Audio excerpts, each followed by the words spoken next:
Long ago, in a time when great cities ruled the earth, there lived a man named Jonah. He was a prophet chosen by God. But one day, God gave him a mission he did not want to follow. And instead of obeying, Jonah ran away. One day, God spoke to Jonah, "Go to the great city of Nineveh and warn them, their evil has come before me." Nineveh was a powerful city, full of people who had turned away from what was right. God wanted to give them a chance to change. But Jonah didn't want that. He didn't want Nineveh to be forgiven. So instead of going to Nineveh, Jonah went the opposite way. Jonah traveled down to a port city. There he found a ship sailing far away. He paid the fare and stepped on board. He thought he could escape from God. But no one can run from God.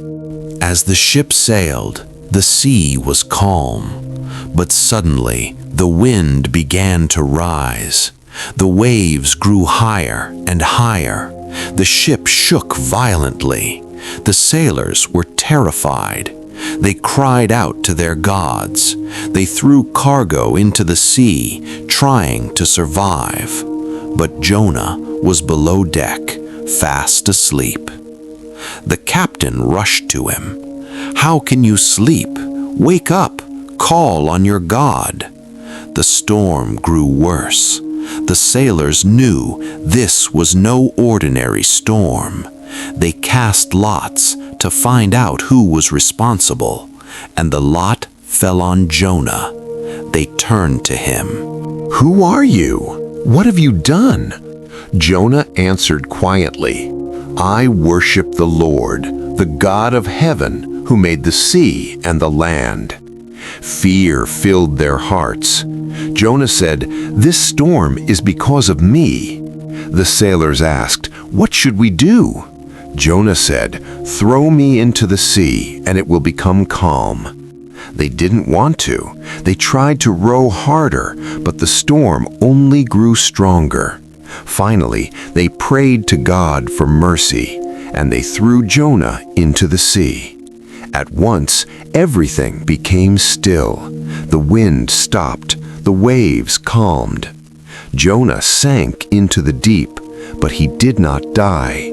God had prepared a great fish. It swallowed Jonah whole. Inside the fish, it was dark, silent. Jonah was alone. One day passed, then another, then a third. 3 days and 3 nights. From the darkness, Jonah cried out to God.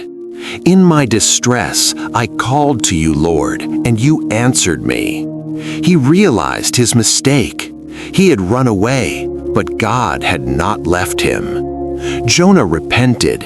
He turned back to God, and God heard his prayer. Then God spoke to the fish, and it spit Jonah out onto dry land. Jonah was alive, and once again, God spoke to him. "Go to Nineveh." This time, Jonah obeyed. Nineveh was a great city. It took days to walk through it. Jonah began to speak, 40 days, and Nineveh will be destroyed. The message spread quickly. The people listened. They believed. From the greatest to the least, they repented. They stopped what they were doing. They fasted. They prayed. Even the king stepped down from his throne. He humbled himself. He said, "Turn from evil. Perhaps God will have mercy." And God saw their hearts. They had changed, so God showed mercy. He did not destroy the city. But Jonah was not happy. He was angry. He said, "I knew it. You are merciful and kind." Jonah didn't understand. God's love was not only for him, it was for everyone. So God taught Jonah a lesson. A plant grew quickly and gave Jonah shade. He was happy, but the next day the plant withered and died. Jonah was upset. Then God said, "You care about a plant. Should I not care about all these people?" This story reminds us you cannot run from God. But even when you try, He still gives you another chance. His mercy is greater than our mistakes, and His love is for everyone.